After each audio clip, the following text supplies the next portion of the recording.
She's the CEO of Draper University. And we have Subha Zaim. She's the manager, alumni relations at Draper University. And we have with us Divya Arora, someone we are not related. Okay, I'm also Arora. He's also Arora. He's a co-founder and CEO of Bite Kitchen, and they'll be judging the competition today. Quick rules for everyone. Every participant will have 3 minutes for their pitch, followed by a 2-minute Q&A from the panel to you guys. And please, we will be start singing if you don't stop at 3. And we'll take light with you guys for the 2 minutes. And let's start without any further ado. We have our first participant, Anna Stupera. Anna Stupera, she's a former athlete and sport marketer, co-founder and CEO of AI Sport, a real-time AI fitness coach. Please welcome her. Okay. Hey. Okay, perfect. Hi, everyone. Thanks for having me today. I'm glad to be first. And let's talk. First, I want to ask you, how many of you have some interest because of workouts, fitness sessions? Okay, I was in your shoes as well, and I've seen these thousands of times, these cases, because 20 years I've been in sports and fitness industry as a professional athlete and professional fitness coach and marketer as well. And you know what? That alone, just in the United States, more than 20 billion people spend every year for physical rehabilitation after such injuries. Because they don't receive real-time feedback, they quit working out, and fitness enterprises lose clients and money. As well as people simply don't know what to do in the gym. And that's why we found that AI Sport can fix this problem. It's a real-time feedback, which just with your phone. All you need is just the camera of your phone, and it gives you equipment tracking, generative AI insights, instant voice corrective feedback, depends of type of mistakes which you've made, and also real-time chat with AI coach. It's about safe and effective workouts. Market landscape. Since we are without any hardware, our competitors has additional hardware and they are our potential customers, as well as some of them have no real-time feedback, it's just post-train analytics. With our solution, which has equipment, body motion tracking, computer vision analytics, also voice recommendations and insights, we are B2B SaaS API plus integration. And this is B2B SaaS opportunity, whereas the pricing point starts at $10 per seat, and monthly subscription depends on numbers of users. Right now, we are focusing on fitness clubs and gyms, and later we will gonna focus on fitness enterprises, where is a larger contract size. We are bottom-up approach, where a fitness trainers and fitness enthusiasts, our ambassadors. First, we start from top-down approach, whereas the B2B sales made by founders, and then we switch to bottom-up approach according to product-led growth strategy. In such a way, everyone in the world will be able to have AI fitness coach. We already found that our entry point is weightlifting and golf. Because in weightlifting, it's high risky type of sports. In golf, it's high margin type of sports first, and secondly, because it's very important, the precise technique. That's why equipment tracking and motion tracking is very necessary in such market. It's the team. It's me. I'm former Chief Marketing Officer in Golf Federation, and it's my co-founder. She's machine learning researcher with more than 8 years of experience focused on biomechanical analysis, PhD of computer science. We already backed by our partners. It's Marian Ventures, Alchemist Accelerator, Google AI, a Global Sports Innovation Center powered by Microsoft, and Stanford University. And our ask for today, not for today, in general. It's a pre-seed round. It's 600K, and we already half of round have committed. That's why if you're really interested, please talk to me and let's have a safe workouts and just continue have active life. That's what I'm inspired. Thank you so much.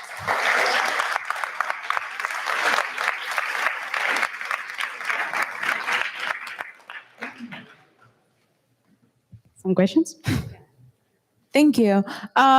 So Are you going out of the fitness market or the sports industry? Because those are two. First is sports. First is fitness market, and then to professional sports as well. We have place to integrate our technology. Okay, and how many coaches have currently signed up? How many people are using? It's not coaches. It's actually decision makers, so fitness clubs and enterprises. Okay, so They how many of integrate- those have signed up? For LOIs we have right now, it's 50K of members because the contract size depends on numbers of seats. So Okay. altogether for LOIs with the pilot contracts, it's 50K. And how much are you charging them? Right now it's $7 per month per every seat, but we are going to increase it with the increasing numbers of features. It will be $10 per seat. And have these people started using the product yet or no? No, we are in the contract signing process, and as well as we are pre-revenue, but we have 500 users because we are testing all the time. It's on real users, but they are not paid customers. So that's why we just generating more data, and we created our own data set, which we own. And these are 500 users in golf or 500 in weightlifting? Weightlifting. Okay, so these are not golf. No. For golf, we have technology first. For weightlifting, we already have technology, better product, and 500 users, right? Okay, so when do you start charging people? In 3 months. Okay, awesome. Thank you. Thank you. I mean, that covered, I think, 99% of the questions I had. Can you talk a little bit about the product evolution? What have been the learnings since you started, and how has the model gotten better? What is the base for training, the model, some of those things? Okay, perfect. Thank you for question. First is that in real life, it doesn't work that people should have tripod or should have something else. In real life, people just use it, put phone on the floor, that's all. And that's what we adapt our product to. And we also increase the accuracy of recognition because we realize that all of that open data set, it doesn't work. 2D recognition, 3D recognition, it's not enough. That's why we create own data set and we train everything on synthetic, opened and own data sets. That's why very precise and it recognizes type of mistakes you made. And we realize that, of course, that's the future. It will be new reality. It's already coming very, very, very soon. It will be everywhere. I have insider information from different big companies, and we just need to adapt and to listen to users so much in order to develop the best product. Got it. Just very quickly, so can you walk me through what happened? So I'm working out. I have the phone in my pocket, and then the phone has the software. Someone's weightlifting. While they're doing this, they're getting real-time feedback on how they should do it. Can you walk me through the process? So, for example, you put your phone in front of you. You should be full your body should be in the screen. And then you just in headsets or without, you're hearing voice feedback. So it's not necessary to look at the screen. You're just hearing this feedback and you understand, okay, you need to lower your back right now. Or you need to raise your glutes. Or you need to move slower. Or you need to speed up. All of that, because it's also ask you in the beginning, what is your preferences, what is your goals, and also adapt your performance in your training session according to that. But the majority, main point is to protect you from injuries and prevent potential injuries. Understood. And you're doing that using computer vision, Yeah. I'm guessing? Okay, understood. Thanks. Thank you so much. Yeah, sure. We'll have, don't have time for that type of questions like post the Okay, event. we'll talk later. Is that okay? Yeah. Thank you. Okay, perfect. Thank you Okay. so much. Thank you so much, Anna.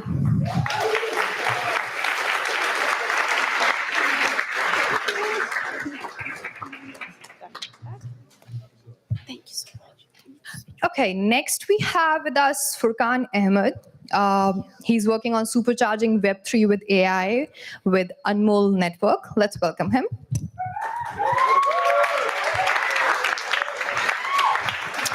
Hi, I'm Furkan. I'm a software engineer by profession, and I've been programming since I was 13. I have been in the Web3 space since 2016, and at the project I'm working on is called Unmual Network, which means a priceless network in Urdu. We are supercharging AI with Web3. We provide opportunities to businesses and individuals to reduce their execution cycles from 3 months to 10 minutes. All of that with no code. Say, if you're a Web3 business that is looking to increase its engagement using perhaps a social airdrop, where you exchange a user's interaction with your platform for a digital collectible or a reward. Or let's say you're a creator that is looking to get into Web3 but don't know where to start and do not have a technical background. This typically takes a software development lifecycle that can take from 2 to 3 months, and it also includes code audits before you can even see your first idea live. With our platform, you don't have to do that. You can come to our platform, talk to our version of ChatGPT, and tell it what is that you're looking for. Let's take an example.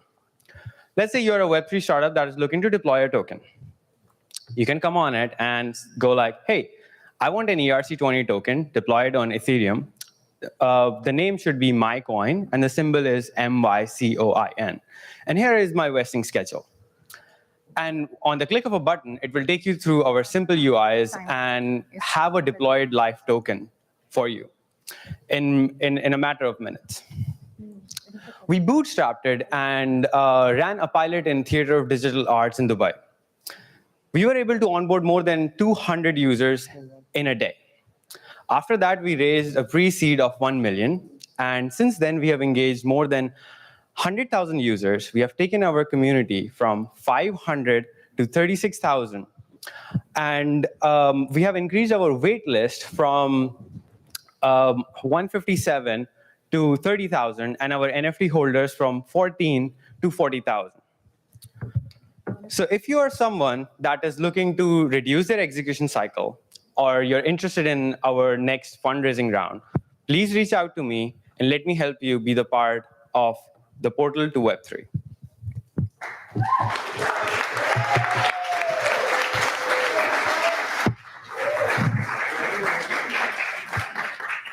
All right, thank you.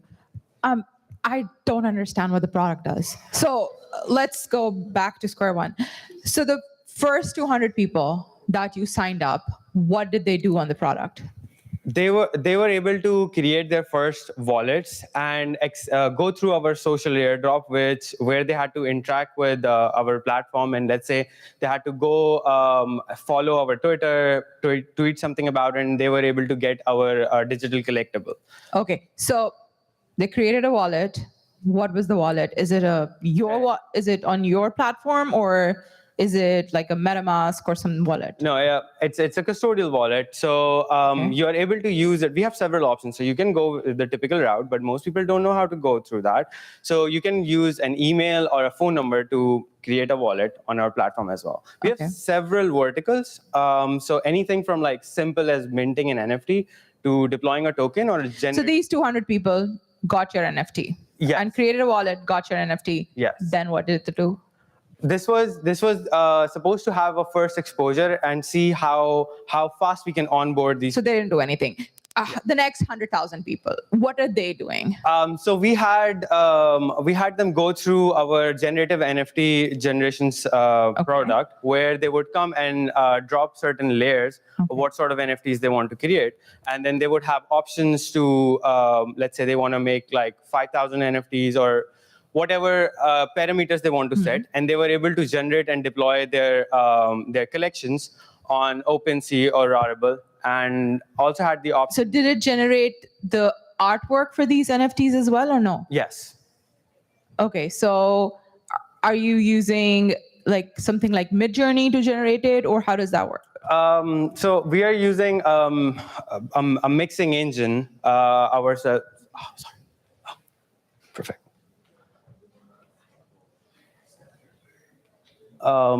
Yeah, I don't have that over here. Okay.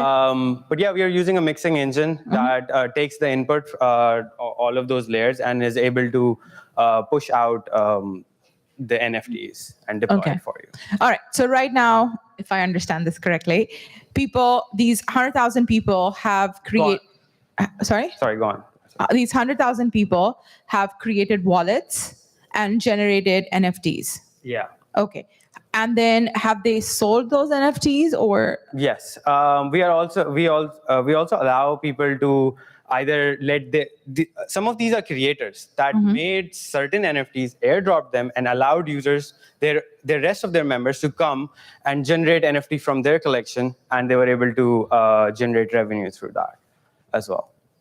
Okay. And then do you keep a percentage of that revenue We are or pre-revenue right now, so we are not taking anything Okay. just yet. But and how much revenue was generated through these users selling this?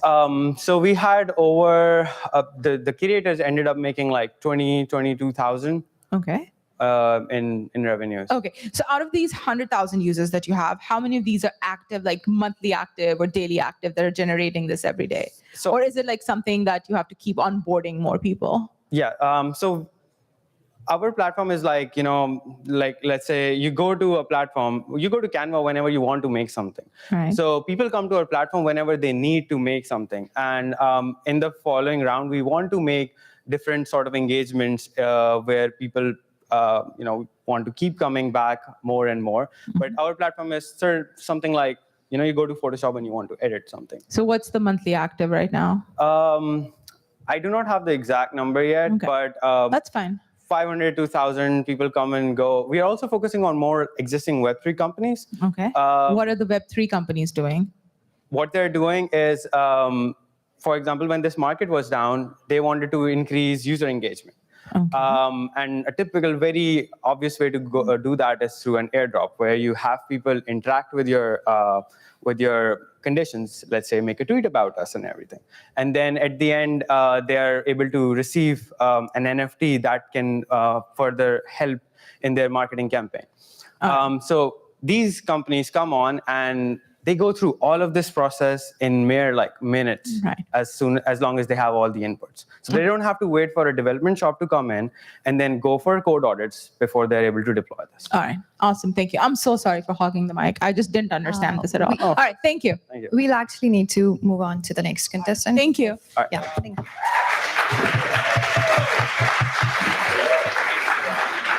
No problem. No, that's okay.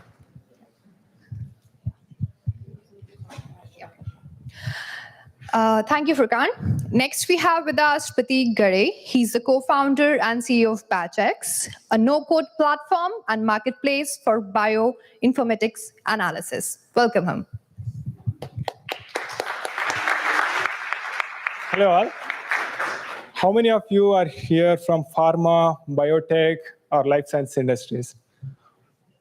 Okay, that's encouraging. Okay, I'll get started. Life science industry is growing at a rapid pace. There is exponential increase in how many analyses that are being performed on biological data. Yet, researchers who conduct these analyses rely on open source tools that doesn't have a lot of support or infrastructure required.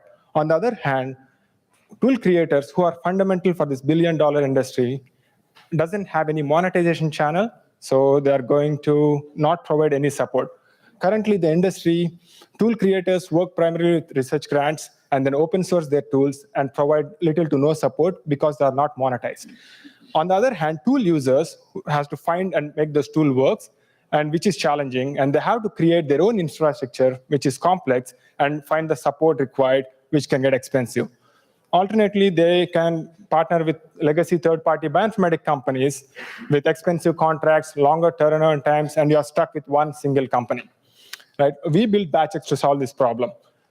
Tool creators can actually upload tools to Batchex marketplace, upload the documentation, and users can easily find them in the marketplace, run analysis within the platform, and if required, get the support from the tool creators itself. They pay for the tool fees and compute, and we pay a part of revenue to the tool creators. Right, with Batchex, tool creators not only can monetize their work, they can reach out to a broader set of audience, and they can better support their tool users and invest in innovation, which increases the impact of their work.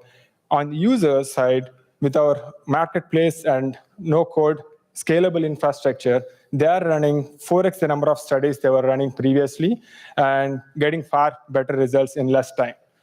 Since our public launch in December 2022, we have 11 paying customers without any churn, and we have 300 plus qualified leads, 20 active conversations, and 4 POCs in advanced stages. With the marketplace, we have onboarded 10 high influential tool creators. We have 350 tools and 25 pipelines covering different areas of analysis requirements. right? Right now, we are with the product validation. We are raising a round to expedite the product development, onboard more tool creators, and invest in sales and marketing. This should give us enough runway to get to 2 million in ARR and raise a Series A in Q3 2024. I couldn't be happy with the team we have. With the bioinformatic expertise for like over 10 years between us, we faced the challenges firsthand, and we teamed up to solve these problems. Thank you.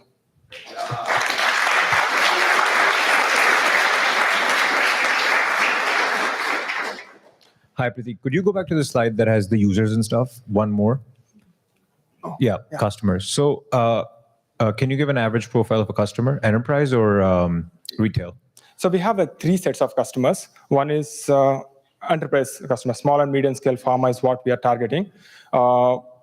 And the other customer is university research labs or hospital research labs. And they're like smaller customers, like with a spend of about like 12,000 per year. But the enterprise customers is 100,000, 120,000 per year. And they're independent researchers who come like pay for the use their own credit card, and run analysis. Perfect. And what's the going forward the strategy? So out of those 11, how many are enterprise? How many are university research ones? 2 are enterprise customers. Okay. And 8 from university hospitals and like independent labs. Okay. And, there's only one independent researcher. Okay, perfect. And then what's the so is it fair to assume that the 2 enterprise have 200K a year of spend on Batchex or no? So we onboarded one in March. Okay. So since March now, they bought like 30,000 in credits. Okay. And used about like 27,000. We have like one more PO coming from them. Okay. So average spend is 10,000 for them.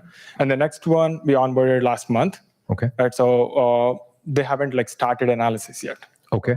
We are expecting about the same spend on them with them too. Got it. And then out of the 30 that they used, what is the take rate that Batchex charges?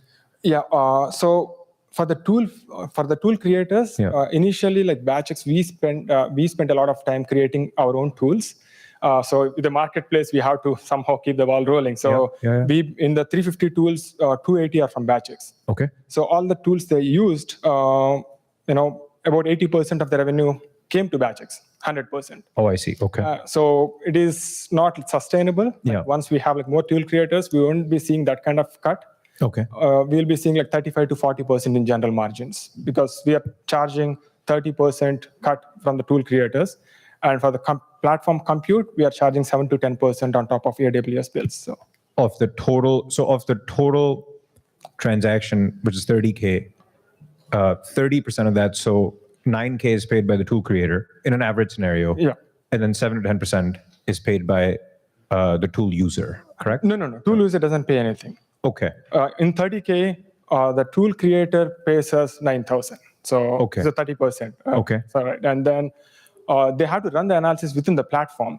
So for our platform, we are running on AWS Batch. Okay. So they are going to pay a premium on that as well, 7 to 10% cut. Understood. Yeah. So I know we're very limited on time, but so the enterprises, which are the tool users, are not paying anything. It's free for them. No. Yeah. Understood. Understood. So basically, they are paying the 30,000, right? And then we are transferring all the money to the tool creators. Understood. Okay. Cool. Thank you. Okay. Thank you. Thank you so much, Pratik.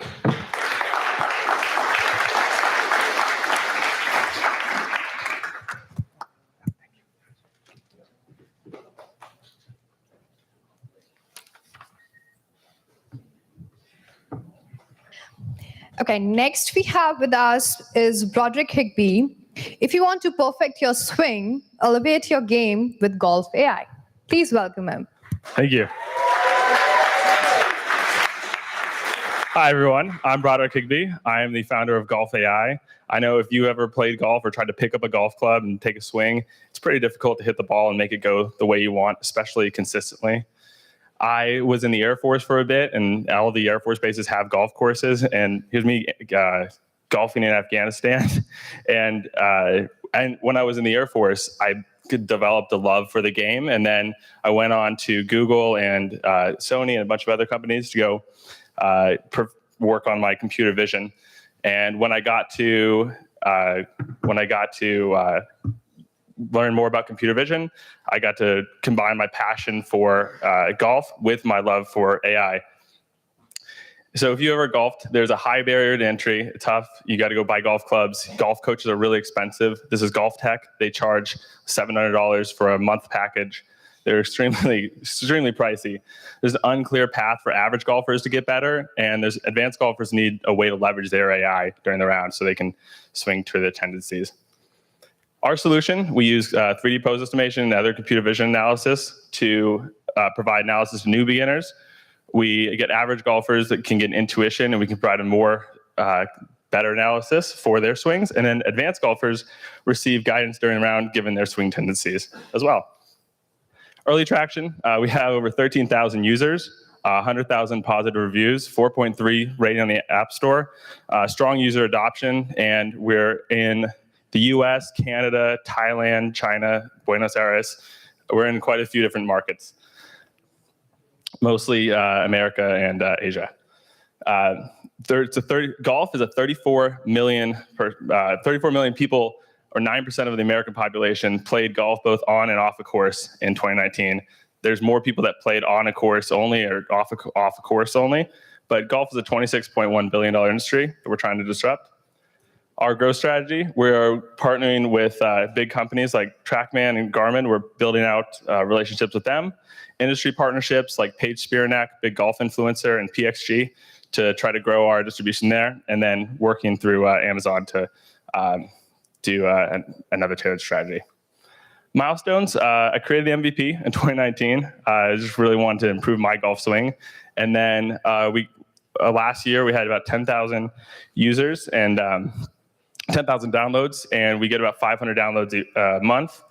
We're building out a B2B growth model right now, B2B acceptance, and we're building even further.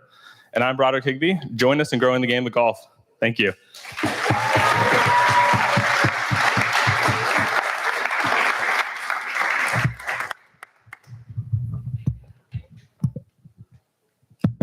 Hi, great pitch. Thanks. So you said you have 13K users already? 13, yeah. 13,000? No, 13. Oh, 13? 13, okay, yeah. Sorry. Can we go back to that slide? Yeah, sure. This one or, that one. Over 13,000 users. 13,000, yeah. All right, great. And so how are you charging them, and how much are you charging them? And so it was more of a personal project, and then I was like, all right, we'll definitely make a business out of this. And so I started charging about $5 a month and or $40 annually. So it's we bring in about $1,000 a month, but I don't do any marketing or business. It's just solely through the App Store. So if I bring that up, then I think we could definitely, but it definitely has traction from the.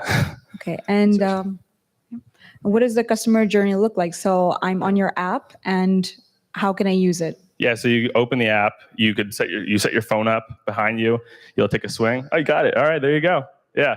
So you take a swing, and then it'll analyze you, the golf ball, the golf club, and then offer you offer you feedback on how to improve. So you go, then you'll take a swing, and then on the improvement page, it'll give you okay, your hips are too far, your shoulders are too low or too high, and then it'll offer improvement so you can try it again.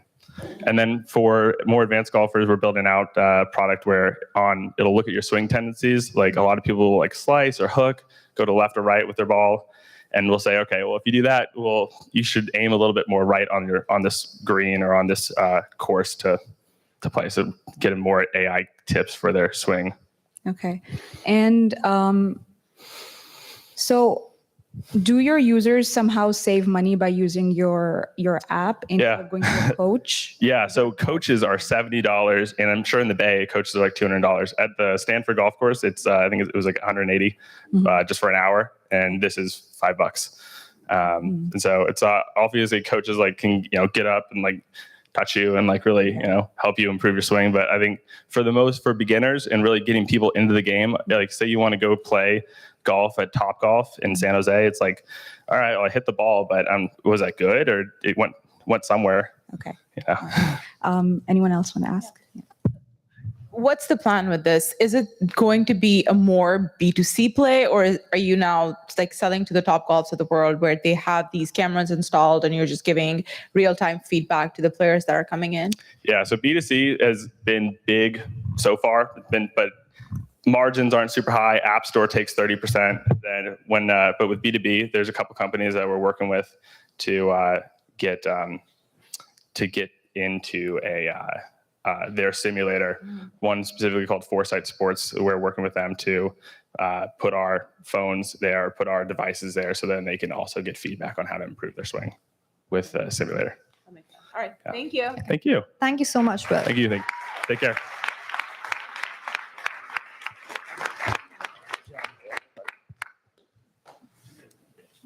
Just one second.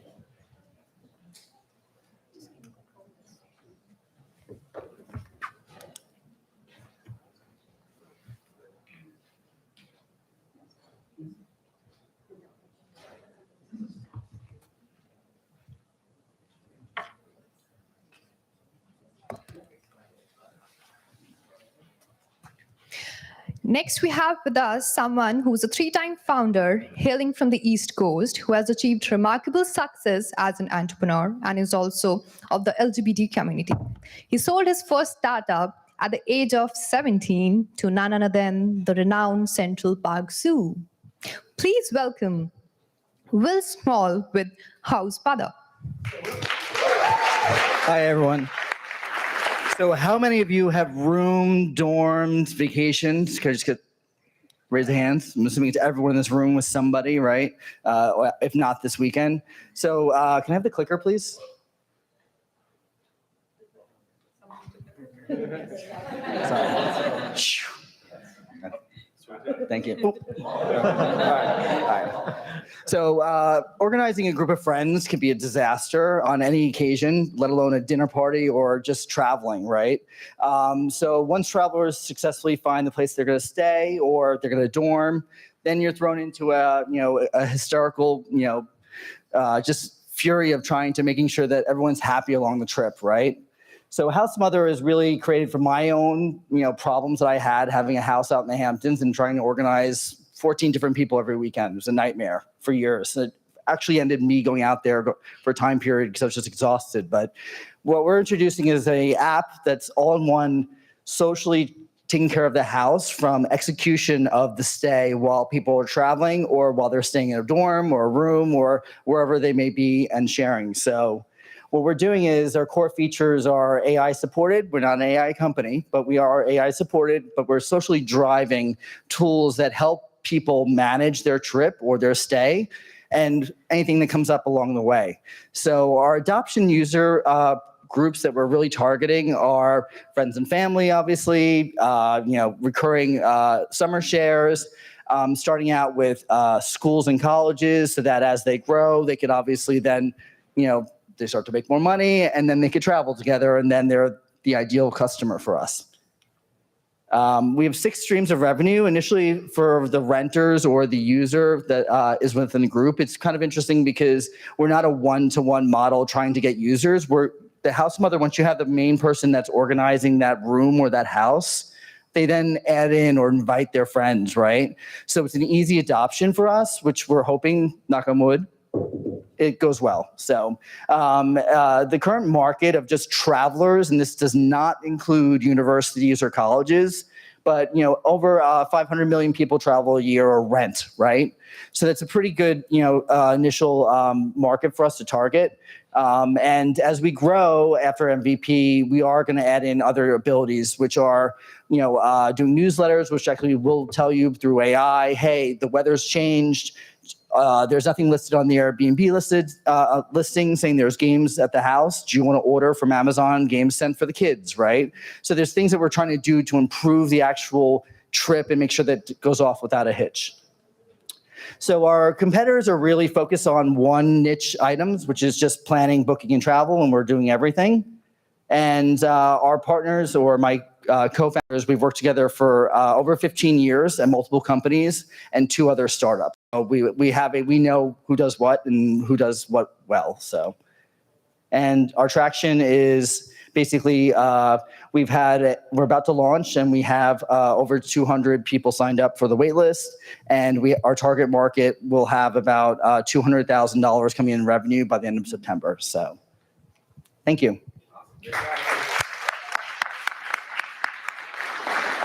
Questions? So when you say you have 200 people on the wait list, are these 200 renters or? Yes. Okay, so that could potentially be more people. Correct. Because They're actually 200 house mothers per se. So our Right. target opening market is the Hamptons and Fire Island in New York. Okay. And we targeted those because me and my co-founders have houses there. So we've talked to the last year and a half to those property managers and owners, and they've already given the prototype, which we originally launched last summer, out to them, and they've been asking when's it coming out. So those are locked in. So those average, the total number, actually I could show you. Hold on. Oops, sorry. I don't have it here, sorry. That's all right. But the total number that we're getting out of those 200 on the wait list is 9. It's like 9,000 and something, right? What it actually comes out to. It's a crazy multiplier because on average, a Fire Island or a Hamptons house has 2 to 4 shares. I don't know if that makes sense. that was going to be my next question, is like how often are these Yeah, rented? exactly. Yeah. So typically they have either a quarter share, which is 5 weeks, a half share, which is, double, and then they have the full share. So those are, the multipliers are really good in this market. Right. That's why we're targeting it. Yeah. Okay. All right. Thank you. Go for it. If I open the platform, is it in the form of a messaging app where I'm talking to people who are around, or is it in the form of, because you mentioned bookings as well? So can you walk me through the interface? Yeah, sure. So first, when you sign up as a house mother, you're creating the profile of your location or your house. You're saying that this is the demographic of the people in the house. This is what you like. You're either a house that likes to play bridge and play polo, right? Or you're a house that likes to party, right? And connect with other people. So you could connect houses also. That's a social element. So as you're traveling, depending on the location, the experience, every trip for house mothers could be different, the way it works actually in the app. From there, what happens is you have your shared expenses, which actually is rolled into who attends what dinners, what tasks, who's bringing what food. It really is holistically taking care of everything within the house, rolling up to an expense. It's not a split-wise, just recording an expense. What we're doing is, with AI support, we're actually making sure that you put something on the list, and if something's still on the list and people are still traveling to a location, we're notifying them saying, hey, this number was picked up. Pick up this jar of pickles, right? Or the box of vodka, whatever you need, But we're making sure that everything is coordinated within the house and it's officially being run, excluding the owner, right? We're keeping the privacy of the renters to the renters.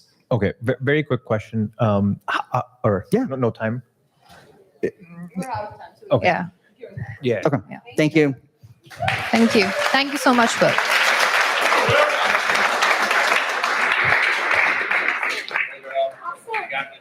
Let me introduce you. From growing up in different countries as a child to working on bringing tech to low-tech industries as a startup and product leader. Our next founder, Neha Shah, is now bridging the worlds of online and offline communication. When text or email won't do, send Kaboo. Hi, everyone. Good to be here. So let's talk about Kaboo. So I think we'd had a conversation about this yesterday. A lot of us here are from different countries, different cities. And honestly, as we know, more than half of the US population are immigrants or second-generation immigrants. But what are our options for keeping in touch with remotely situated loved ones? Let's face it, they kind of suck. I mean, either you check your calendar to see when you might be available for the next meetup or maybe a video call, or you're just, liking a post on social media or maybe vanity posting yourself. Oh, it's a great vacation you have.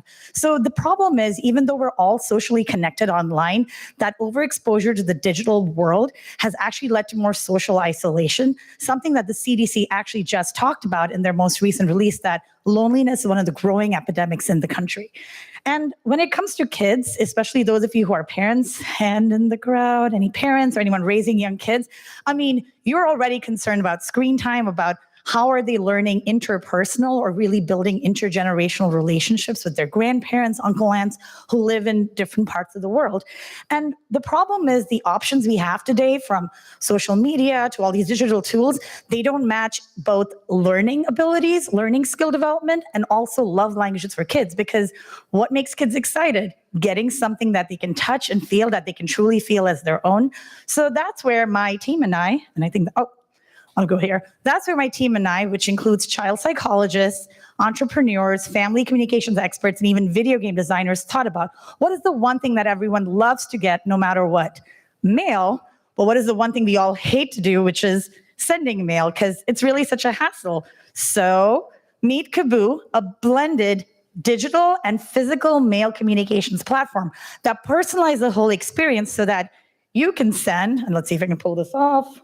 No, I can't. All right, I have prototype postcards, but you can send a postcard, handwrite the postcard, and have it sent without ever going to the post office, and then have a feedback loop with your receivers so you know when they got it, instead of being like, did you get it yet? Did you get it yet? And have something that you have as a keepsake forever for memories that you build on a while, that actually then uses the Kaboo app, which is a secure private platform that uses that interaction for you to then build on further interaction and really build memories that last a lifetime. So talked about the team. Making and preserving memories is $1 billion businesses. I mean, all of us have paid like $100, $200 for like pictures from cruises, kids' school pictures, and 80% of consumers kind of agree with all of you that that is what's really meaningful. And Kaboo is kind of nicely situated at the intersection of these three industries of the greeting card, personalized, messaging communications, kids apps, and also family and parenting apps. We're looking to start with B2C, and I have prototypes of our B2C postcards, and then expanding to partnerships with B2P, travel tourism companies. And if there's anything you take away, it is we're child psychologist approved, we're kid focused, and when text or email won't do, send Kaboo. Join our wait list, and we're raising a pre-seed round. Thanks, everyone.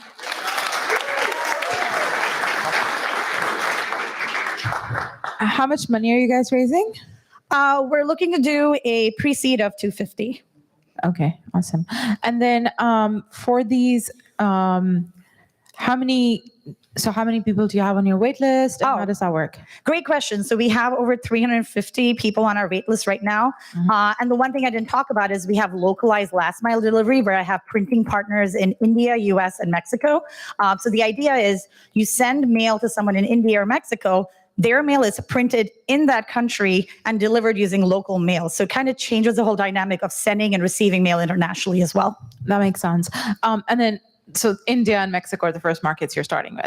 Yeah, mostly India, because I'm originally from India. I have more established contacts there. Mexico was something that came up just from, again, I think a lot of Central and South American folks have told me, mail from the US to Mexico or Honduras, some other countries, they just never make it. So Mexico kind of happened because I know someone who works there, but India is a more robust channel.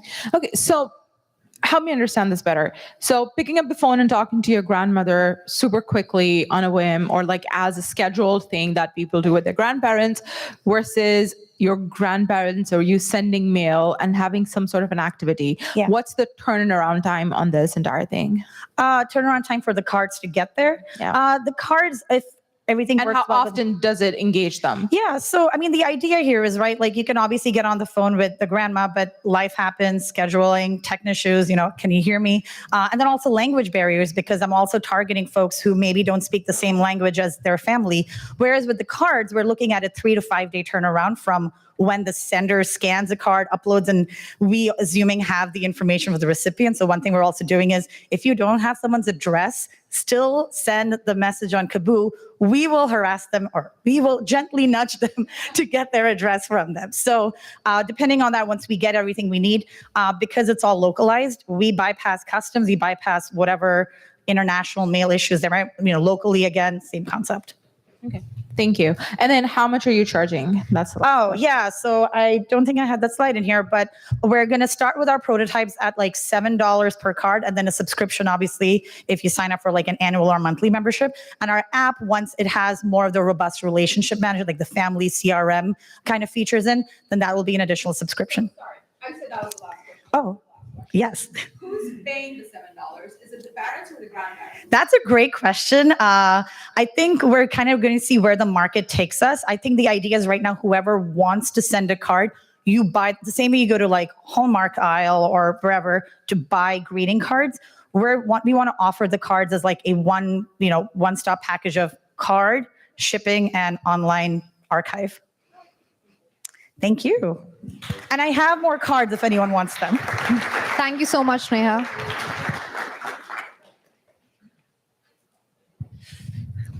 Now we have JP Rivera. He has undergraduate degree in biomedical engineering. And he's pursuing his master's at Georgia Tech and has focused his career on data science, project management, and now deep learning. Please welcome him.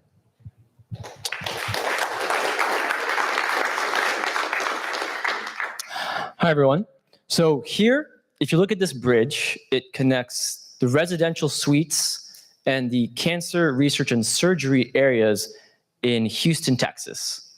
And I remember walking a parent across this hallway when medicine was no longer an option, and that the only thing left was to have invasive surgery to remove that stage 2 stomach cancer. And it's at that point that I realized, something needs to be done about this. And that's why I'm here to start Kinase for a small problem to end cancer. I know, right? Exactly. Someone laughed. And here's the thing. I agree with you, right? It's laughable, right? Because, okay, why should we do this? Because there's so many cancer researchers. But here's the thing. I think they're looking at it backwards. Because if you look at a cell, it's a computer. And that is very profound. And we don't know the full programming language within that cell. So think about that. If you look at DNA, genes encode for proteins, and that encodes for functions within that cell. And that's why if you look at the latest research within the AI community, it's insane, because now people are realizing the capabilities of learning this programming language inside the cell, right?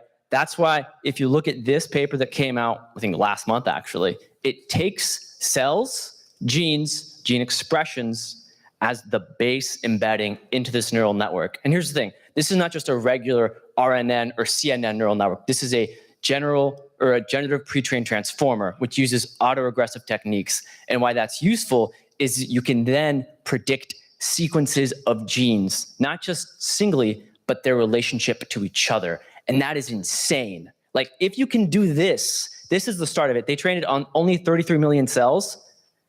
Think about what happens at 10 billion cells. Cancer then becomes predictable, right? This is the start of it. And, before we actually make that happen, you need what? Massive amounts of data, right? An insane amount of data, and the compute to do it and the capital to do it, right? How do you do that? Well, first, the great thing about that previous paper I mentioned, it's available today. I've been running the inference on a Google Colab notebook, right? Just to get through it and to really understand it. You put that into a SaaS product, partner with cancer research centers, partner with big pharma, who does not have the bandwidth to do this, nor the expertise, nor the human capital to do this, right? And then you can fine-tune models. This is in the paper, right? On blood cells, kidney cells, and then collect their data and give them incentives in GPU time in future foundation models. And that's really what we're after, right? This is not an API built on top of OpenAI. No, this is not a language model. This is a gene model to look at how to predict cancer cell perturbations. And once you have this massive amount of data, you can truly create massive foundation models, billions of parameters. And then you can have autonomous cancer research. And this isn't that crazy, because once you have an expert AI on solving cancer, you take a GPT 5, 6, 7, put it on top of it to manage its actions in a wet lab. And that's my presentation. Thank you so much.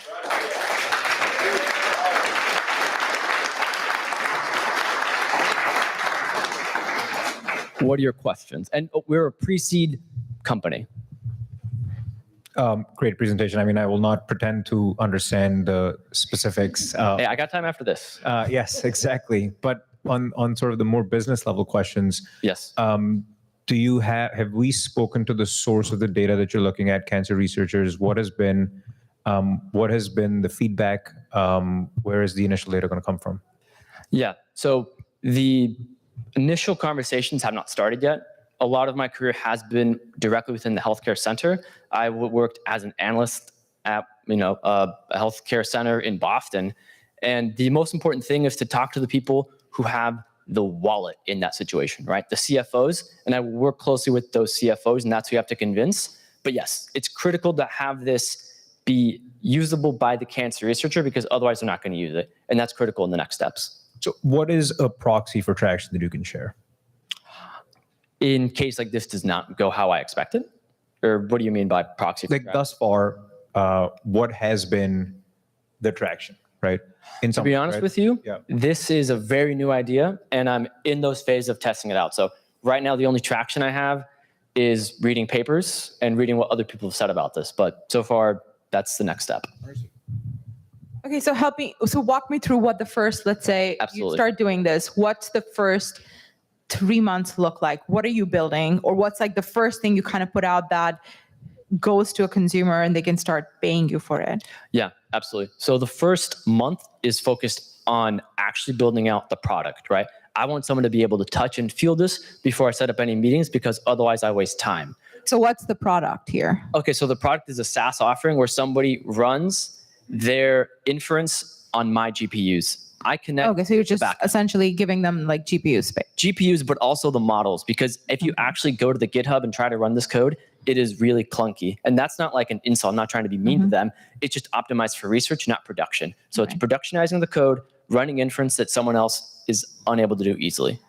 And this is not, so this is like basically taking existing code, cleaning it up, and then just, so I'm almost like repackaging what's available, selling that to consumers, start getting data, and then start building these clusters. Am I understanding that correctly? That is correct. Okay. And in the meantime, improving the capabilities, because they've showed that you can already fine tune on existing cell types. And then next is going to be finding the best co-founders for this venture. Okay, thank you. Thank you so much. Thank you. Next we have with us is Tim Sperry, the founder of Carbon Limit, a climate tech company that has created a technology that transforms our roads, bridges, and buildings into a solution for CO2 pollution. Please welcome him.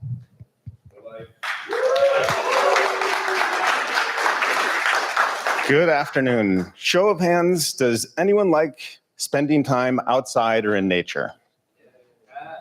So do I. And that's why at Carbon Limit, we believe it's really up to us to protect our environment so we can improve the lives of our families, friends, and future generations. And my name is Tim Sperry, founder and inventor at Carbon Limit, where we're creating carbon capture technology to help win the fight against climate change. And we started with the concrete industry. And the reason why is concrete industry is responsible for almost 10% of global emissions, but it's the second most used material on the planet. So just imagine how much CO2 we're going to capture by using this technology there. And that's why we created CaptureCrete. CaptureCrete is a technology that turns any concrete into a carbon capture and storage solution. And for our customers, super easily adoptable, has a lower carbon footprint because it's removing CO2 from the air, and generates valuable carbon credits, which equals additional revenue. So how does it work? CaptureCrete is made up of special active minerals that when put into a road like this, turns it into a magnet for CO2. So it's actually pulling CO2 directly out of the air and then mineralizing it inside the concrete where it's stored permanently. Even if you grind it back up, demo it, it will not release this CO2. And we just recently finished a DoD grant where we did this for them. We exposed 3 pieces of concrete to the same amount of CO2 and put a special dye on it. When it shows up purple and pink like it does in the control sample without our technology, it means little to no CO2 is captured and stored in there. And then our 2 CaptureCrete samples have almost no pink in there, indicating almost fully saturated to fully saturated with CO2, visual proof on how well this captures CO2 and stores it into the concrete. Our business model is super simple. We sell our CaptureCrete as a cement replacement to cement and concrete companies, and we've started licensing it to help scale even faster and generating carbon credits every time it's deployed, and we sell those on the voluntary market. Our market size is massive. It's exponentially growing. We've taken a small percentage of cement in the carbon credit market. And our recent projects include a Department of Transportation project where we did a roadway that's capturing CO2 when you drive over it, as well as our first project with Google. We can even put it into cool things like 3D printing. So 3D printing is not as environmentally friendly, and now this allows it to capture the CO2. Really proud of all of our recent achievements, and that's attributed to our amazing team, which we've doubled over the last 3 months. A perfect blend of experts in carbon capture, marketing, and sales. And to give an idea of impact, if you were to pave a 1-mile stretch of road with this technology, it can remove as much CO2 as a small forest does in an entire year. So just imagine how much impact by using this in all of our roads, bridges, and buildings. And we're here to remove 1 billion tons of CO2. So our ask is to find carbon credit buyers, as well as licensees for our technologies and strategic investors. Thank you.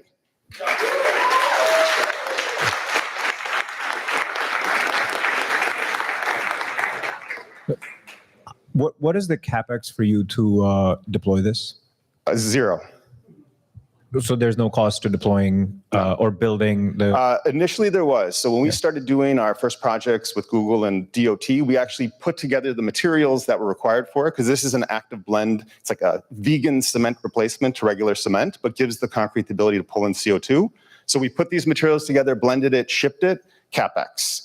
We decided to start licensing it, which we already have our first licensee that's active and working on another one. They take our formula, so they source everything for us, and we manage the carbon credit generation and issuance process. Got it. So walk me through the economics for the enterprise. Sure. Yeah. Well, we charge them a licensing fee based on volume. Yeah. Then we charge them a royalty of 0.5 to 5% based on their output, and then we share the carbon credit. 0.5 to 5 off? Of their revenues. Okay. Yeah. So our first licensee is worth anywhere from about $600 to $1 million, so that's a mid-size concrete company. And our larger concrete companies are worth between 1.4, 1.5 to like 3 million a year. And then we share the carbon credit revenue. So the carbon credits all get generated under our umbrella because it's our technology under a Rivera-approved methodology. They essentially pull in the materials and blend it in like they would blend fly ash or some other cement replacements. So there is a little bit of cost for them, but customer-driven demand makes it a moot point, because if they don't have a lower carbon footprint solution, which didn't make sense initially, they lose the job. So it actually helps them get additional projects and jobs as well. And what is, let's say there was no carbon program that they had to adhere to, because that is still, there is somewhat of a risk there. Does this actually save them on their actual manufacturing? Save them cost? Yes. So we have an admix, which is an additive that gets added in, and we have a cement replacement. On the cement replacement, they actually pull out cement, so they're saving cost on that. So there's a little bit of a green premium, but they are saving cost there. But then they have a better story to tell. They can generate carbon credits, and those carbon credits outweigh the cost. Got it. So we've seen a few of these, right? In paints, like paint additives and things like that, and they all generate a really bad smell after a couple of years. So how does this compare? And then also, maybe you guys don't stink. I don't know. That's what I'm asking. Does it stink after a couple of years? It doesn't, no. No, so actually, this is a natural pozzolan. So it's natural materials, natural minerals, and there's no off-gassing. It actually has a negative, it's got a negative carbon footprint for our LCA, a couple hundred kilograms negative CO2. So it actually self-heals some of the micro cracks inside there too, and improves the performance of the concrete without any smell. That was going to be my next question. How does the performance compare? About 13 to 18% better on the compressive strength side, which is important so the concrete doesn't fall apart. And by healing these micro cracks, it actually it increases the service life and minimizes the maintenance requirements along the way. Okay, awesome. Thank you. Thank you. Thank you so much. Thanks, guys.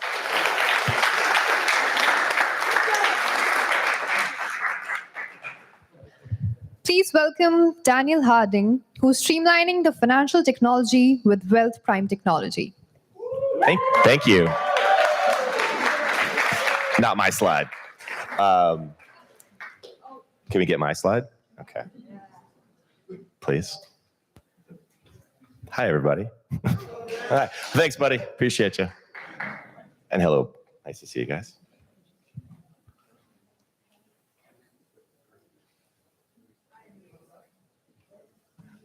Does anybody know any jokes? It's my deck. That's the joke.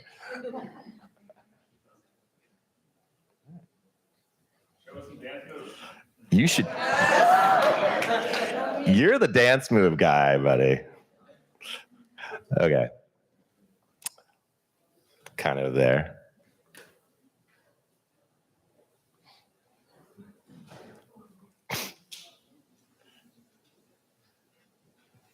It's half right.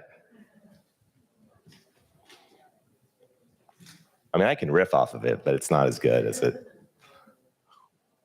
There it is. Okay.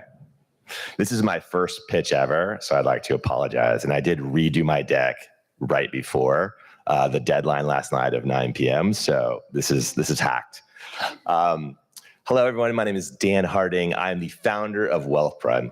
Wealth Prime is the first of its kind fintech meets insurtech platform that helps financial advisors and insurance agents transact 10x faster. A little background. I am also the CEO of a Los Altos-based company called Retirement Administration Incorporated. Long and short, we help business owners, a lot of venture capital, a lot of private equity companies, build retirement plan designs for them and their employees. And I'm also a second generation actuary, which means I'm relatively intelligent on math, but not fun on the dance floor.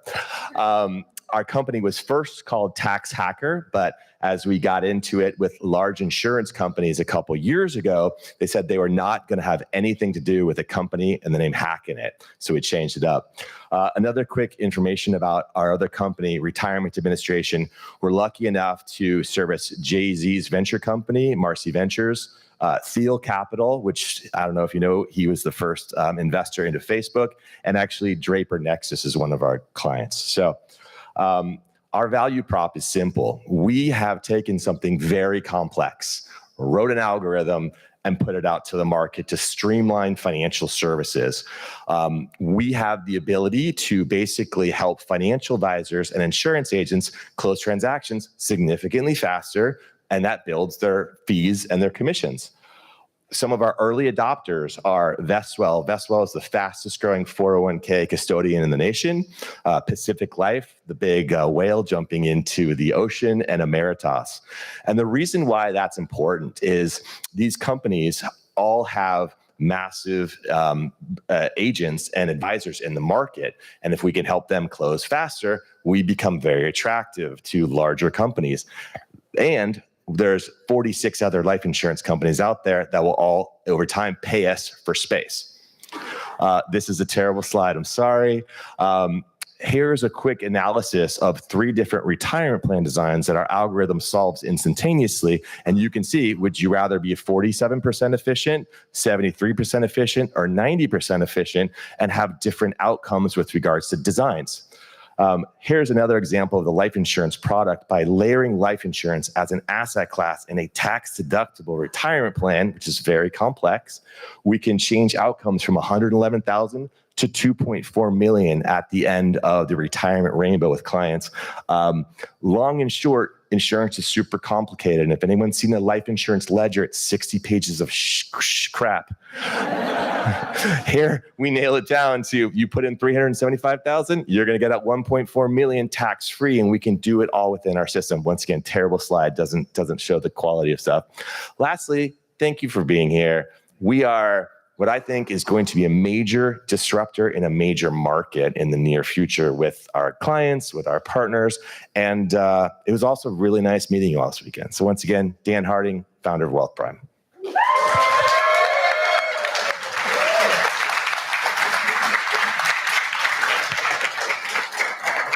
Are there any questions from the panel? My question regarding the business model for this. So am I correct in understanding that this would be a subscription-based product for insurance professionals, or are you nodded no? So no. Not yet. We're going freemium version until we hit the first 1,000 active users. Then we're going to charge. We make money in a couple different ways. So a life insurance commission on this scale pays a financial advisor or insurance agent around $68,000. we get at least 25% of that, of every transaction that comes in. And the more deals we do with these insurance companies, the larger our percentage goes. Secondarily, we can and will charge each of these insurance companies $100,000, $200,000, $300,000 per year to be on our platform once we hit that scale.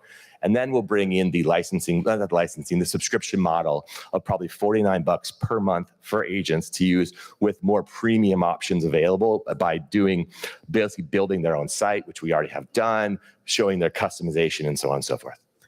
Can you double click on the first part? Second part I understand pretty well. The first one of you creating a marketplace where there's insurance companies on one side and users on the other, or am I not understanding that correctly? No, you're sorry if that was, I rolled through that quickly. Yeah. So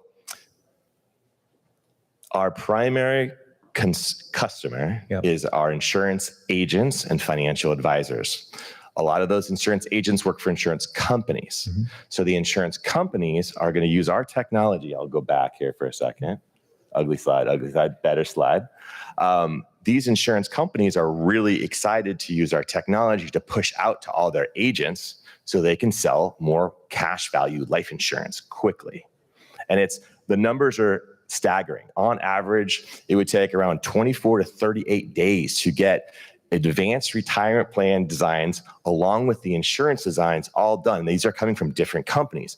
We consolidate them. We build APIs with these companies so we get it instantaneously. And we're the only company that I know that can do that. Understood. So why would someone pay the $25,000 out of the $68,000 they're receiving? Because they have to get our technology. To get what? To get your technology. Get our tech, which is the only kind that allows, because we're not only the technology platform, we're actually the actuarial company on the background as well that can service and do what's called the legal filing of the 5500, which is a tax form. And you need special licensing and understanding to get that done, which we have all of in-house. Understood. Thank you. Question. Sorry. Anything else? Good to go? That's it. Thank you, everybody.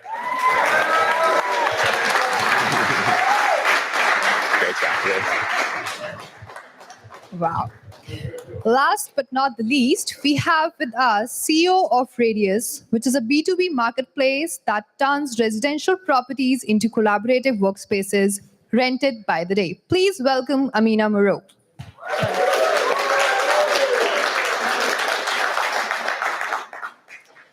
Obviously, the nature of work has changed. So many of us are working remotely, but working from home has some downsides. There are distractions, isolation, and burnout. But we've also all seen the headlines that forcing people back to an office full-time isn't working either. And companies across the globe are questioning the need to pay for an office lease 7 days a week when their people only use it once or twice. They are wasting millions of dollars. Employees do not want to commute, and companies are pulling their hair out. What the world needs is a new office model that is both close to home and on demand. Enter Radius. We're a B2B marketplace that outfits Airbnbs and other residential properties with workplace amenities, effectively turning homes into collaborative workspaces that companies rent by the day. So for less than half the price of like a sterile hotel conference room, you can book a beautiful 2,500 square foot home with co-working areas, private offices, a presentation space, even outdoor areas for meetings. With Radius, companies get access to on-demand workspaces distributed all across a region with a focus on cool neighborhoods with pubs for things like team happy hours. And what a great way for Airbnb hosts to supplement their income on notoriously slow weekdays and off-season. It's like free money for them, which is why we already have over 150 properties across 2 markets, and this part is a bit on the DL still, but we just secured our first properties here in the Bay Area. We're expanding quickly, and our platform is beautiful, and I have my 2 co-founders to thank for that. Brian, who's a back-end developer, and Alon, who's on the front end. Myself, because I've built 4 other companies before this one, 2 of them also marketplaces, which have both been acquired since. I bring the business expertise to scale this. My background in storytelling psychology has won one of my previous companies 5 Emmy Awards. And as an open-level tennis player, I basically had grit burned into my DNA since I started competing when I was 7. But guys, I am so excited about this idea because imagine a world where instead of employees all commuting to one central office, now companies have distributed workplaces wherever employees are. We've totally flipped the script. So if anyone has a team workday planned next week, book a Radius space, because this is the future of work. And with Radius, companies never pay for unused real estate ever again.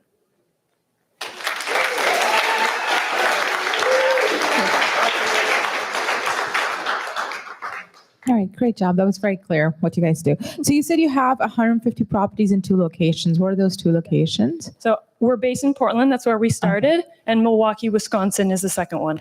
And how often are these properties getting booked? It varies. We have about 50% repeat usage, and some companies are booking once a week because that's, they want to do team work days on a regular cadence. Some companies are booking for things like monthly or quarterly retreats, and sometimes they book for 1 day at a time. Sometimes they will book for 4 or 5 days consecutively. We're still ironing out exactly what that cadence is going to be long term. That's fine. And then what's your take? Is it 30% or? So we have 3 different pricing models for which the take is different. For 2 of the pricing models, it's averaging 17%. And for the other model, it's as high as 37%. And that's when we get into the memberships and subscriptions. Any other questions? All right, clarity for the win, huh? All right. Hi, guys.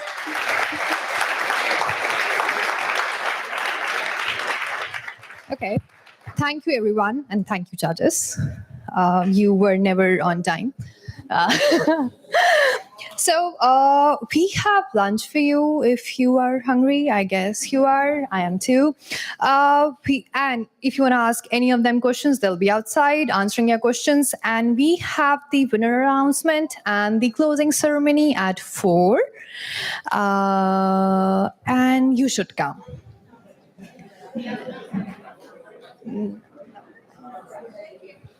Thank you so much. Thank you, everyone.